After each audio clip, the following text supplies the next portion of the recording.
This video will be on this condenser on a Prius, a 2012 Prius. This was one from a previous video on diagnosing a leak from road debris that did damage. I would also like to add another notation: the construction of an OEM condenser versus some of the aftermarket, which I released several videos on the difference between OEM and aftermarket condensers, and I have a pretty good one a few days ago I released on a Honda condenser that's basically the same. But on this condenser, this is what it looks like on the inside. You see a nice ample amount of oil in the system. If the system was fully charged, it carries oil back to the compressor, and some oil comes out of the compressor. If the vehicle was running slowly low on charge over the years, you lose a little bit of refrigerant every year. You don't get oil returning back to the compressor, you get oil coming out, but you start getting oil, and the little metal flakes are from me sawing. That's not from the compressor. But you see the little holes right there? Now let's compare those holes to my finger. You see my finger? And like I say, if you got a Bic pen and you took the little ball bearing at the end of the ink pen, it could not fit in those holes. And this is the separation for the subcooling. And you see on this one here, you have 6 rows. You see how wide and you see how small.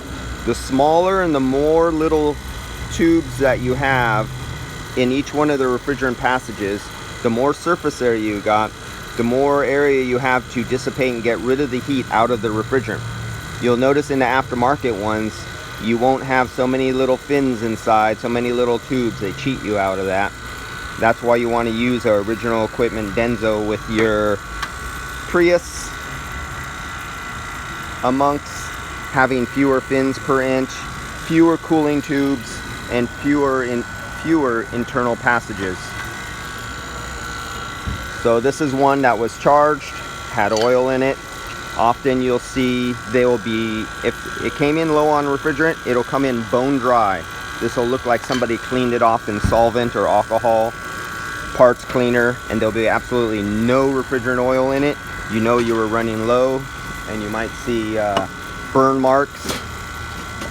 And this is the inlet and outlet on the dryer sock that is on the side, and the little filter would be up inside here, and that would be attached right to the side.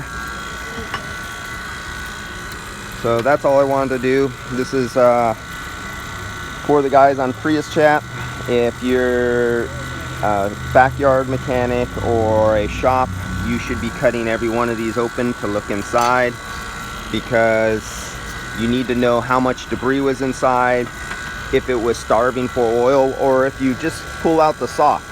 And when you pull out the sock is like dry, like you washed it off in alcohol and you dried off. There's absolutely no oil. You know that compressor was starving and burning up.